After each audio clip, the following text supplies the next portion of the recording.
I know you've addressed this on the Locked On Browns podcast. Takeaways from the free agency when you look across the AFC North. So the division, which is the best division in football, it was proven last season.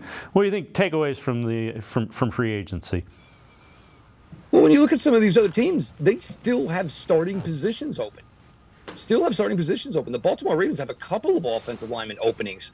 The Pittsburgh Steelers, I believe their roster, they have one player who has taken 45 snaps at center. That's it. That's all they have on the entire roster.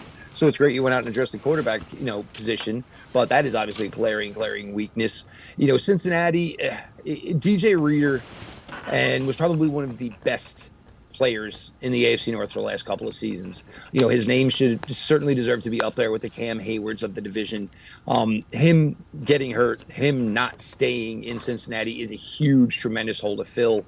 Once he went down last year, you saw all of a sudden that the Bengal linebackers didn't look as good as they had in years past. Just as good as JOK looked last year behind the Browns defensive line when it was good. It was competent.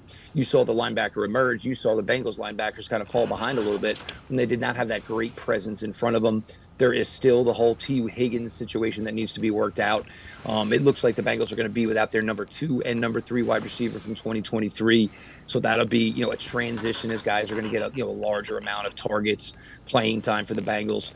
The Browns, in my opinion, are probably the only team that right now, if you said, hey, we're suiting it up and, game 1 is in 10 days, I don't think, not having the draft would really affect the Cleveland Browns. For these other teams, it's certainly an issue for these teams. I mean, it is late in the ball game. And we're talking about teams that, 2 teams that went to the playoffs last year, a team that went to 2 straight AFC championship games. And here it is 2 weeks from the draft, and they still have opening positions as far as starters.